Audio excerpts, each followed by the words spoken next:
Hi friends, today I'll be showing you how I created my Valentine's collection of 2021 for my shop, Monica's DIYs.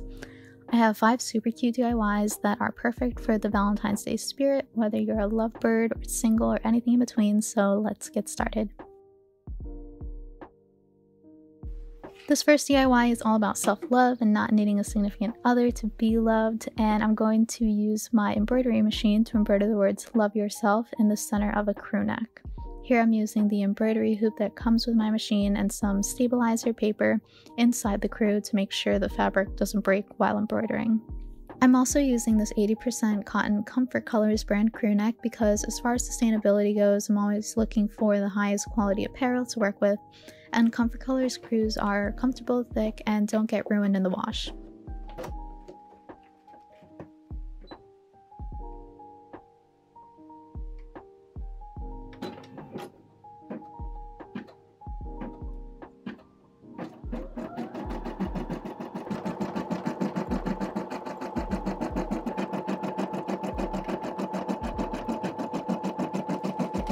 I created this Love Yourself design on Adobe Illustrator and exported it to the Brilliance embroidery software, where I was able to turn the image into an embroidery design. I'll probably do a little video tutorial on that process eventually. I connected the hoop to my machine and let it do its thing. After about 8 minutes, the machine is done and I just need to remove the stabilizer paper and polish up the design. I love hand embroidering, but I've been experimenting with using my embroidery machine on apparel more because it's honestly so much more stable and machine wash safe than hand embroidered items. I love that it's the same color as the actual sweatshirt. It looks great. I'm freaking obsessed and very happy with how this is coming out. I think this collection is going to be really good. Also, these sweatshirts are dead stock now. Like, they don't sell this color anymore. They still sell the same color shorts, but not the sweatshirts, so these will be the last ones I do in this color at least. And here's the final product. I paired the crew neck with the same colored shorts from Comfort Colors, and I think the monochrome set is literally the cutest thing. And I'm obsessed and will never be taking it off. Up next, we have some zero waste scrunchies. I have these endless bins of scrap fabric that I'm trying to pull from rather than buying new, and when I do buy new, I grab the fabric remnants first from the store. Okay, so this is what I found. I found some leftovers from last year, which are these smaller pieces of fabric, and this, and then these newer ones are ones that I bought this year. So I think I'll be making a bunch of different sets, like maybe I'll put the satin ones together, and then I'll put the pattern ones together maybe. Yeah, I'm not sure. I'll make one of each and then see how I want to group them together later. I'm obsessed with these colors and fabrics I found, and I always want to make it a point to shop for generic patterns instead of buying fabrics that have little hearts and kisses on them or have words like Happy Valentine's Day, because when the customer can only wear the item during the Valentine's season, it can be pretty useless and wasteful during the rest of the year. I'm bulk cutting out strips for the scrunchies, which measure approximately 5 inches by 24 inches because I like my scrunchies bulky and super scrunched, so these are the dimensions that work for my preference. I have a more in-depth scrunchie tutorial in my scrap fabric video, so I'll link that here in case you want to know more about the process. Also, no one make fun of my cutting table situation. I know my cutting mat is too small for this, and I know I'm on the floor, but that's just what works for now. I'm in the process of redoing my room so that it is seamstress friendly, but until that's done, this is what we're working with. And hey, having the most professional setup shouldn't stop you from DIYing. Let this go to show that you can always be creative by using the tools you have around you to make something great, as long as you're willing to put in the effort.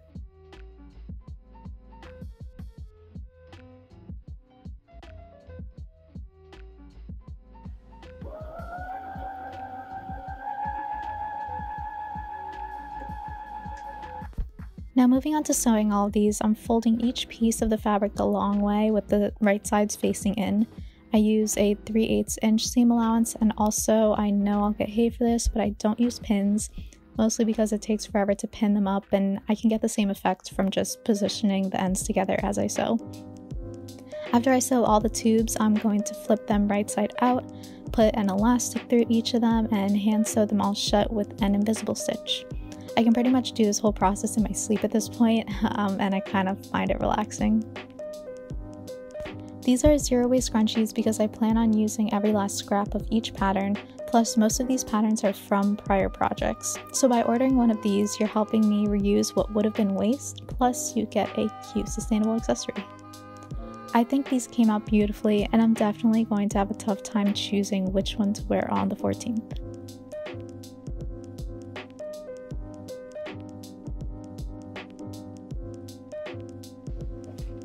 Okay, this design has been on my mind for months, and I'm so happy I finally got a chance to create it for Valentine's Day.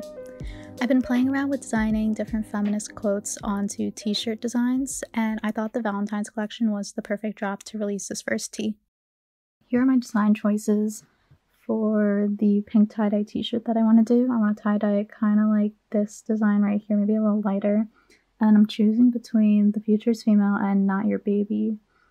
This one is a little sassier, and it would kind of be like the whole anti-Valentine's Day thing, which is what I'm going for with this part of the collection. But then The Future is Female is less about Valentine's Day, so you can wear it like at different times. And then I want to use this shirt, my regular Comfort Colors t-shirt, tie-dye that, choose a design, and yeah. Also, these are all going to be silk screened red on top of it, so I'm going for like this aesthetic right here where the background's pink and then all the font and the colors on top are red or some sort of pastel. So yeah, excited to see how it turns out. For this, I'm going to be using the RIT Rose Quartz fabric dye and using a typical randomized tie-dye technique. I wanted the dye to be kind of splattered on the shirt and kind of look messy, so here I am just adding the dye pretty much everywhere and letting it soak, only to leave a few white spots. I freaked out a little because the color looks a little orange and dark to me in person, but once it's set and washed, it ended up being perfect.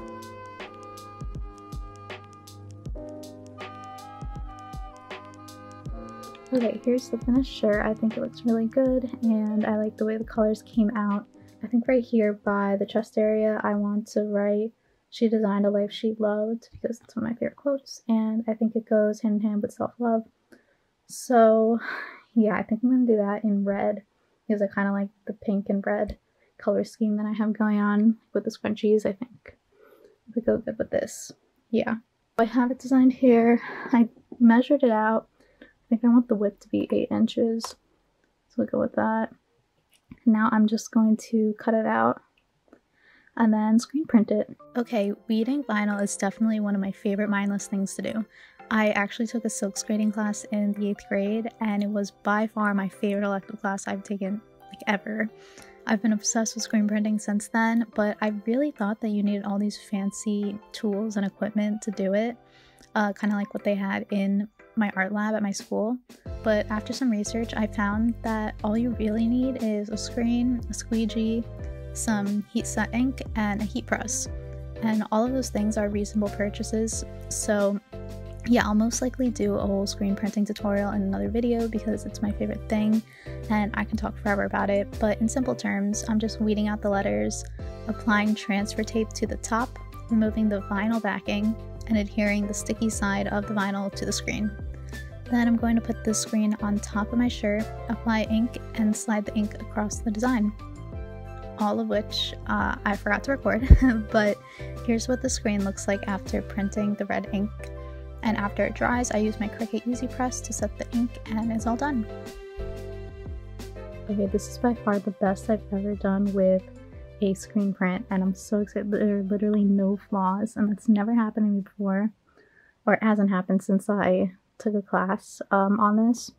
I am kind of out of practice, so it's been a while since anything's looked like this before, so I'm very happy. Okay, I'm more than ecstatic with how this turned out, and I'm happy I went with the words, "She designed a life she loved," because I think the other quotes I was considering are a little much for this shirt, but let me know what you think.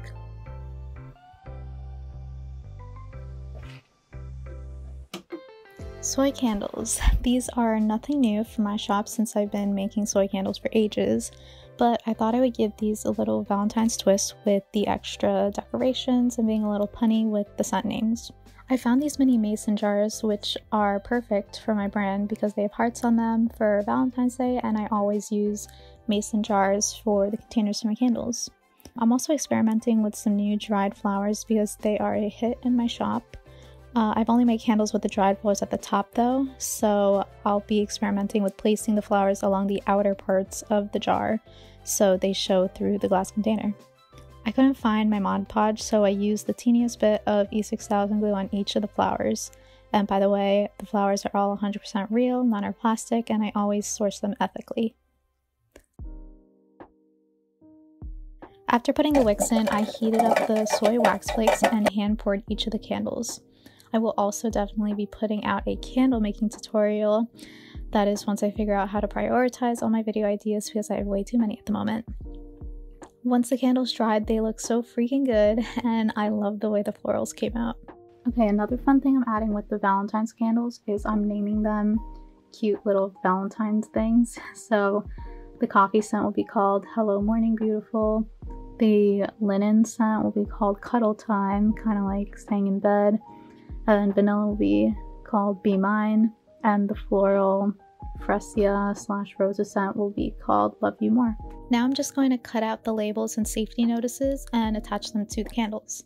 I'm using recyclable cardstock for the labels and all natural twine to attach them to the candles.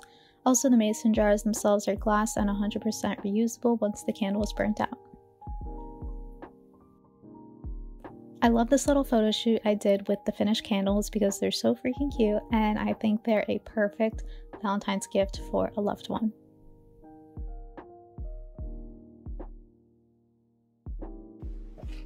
And last but certainly not least, I'll be making this little cutesy mug that will say I'm yours on one side and you're mine on the other.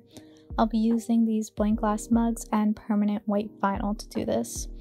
The first step is to cut out the design using my Cricut and weeding away all the negatives.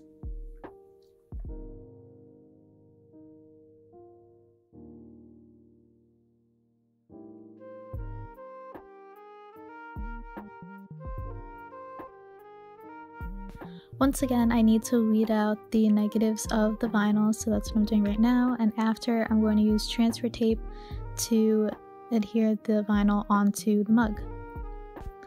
I decided on the words I'm yours and you're mine because it does fit the Valentine's theme, but also it's general enough where you can use the mug at any point in the year and it'll still make sense and still be cute. I'm all about using what we own as much as possible before buying new things. So with all the products that I create, I try to make sure that the customer can picture themselves utilizing the item for a really long time, hopefully the rest of its lifespan, and they can think of many ways to make use out of what they buy. This is made with permanent vinyl, so even if you hand wash this mug, the vinyl won't come off, and it should ideally last for many years, even if you use it every day.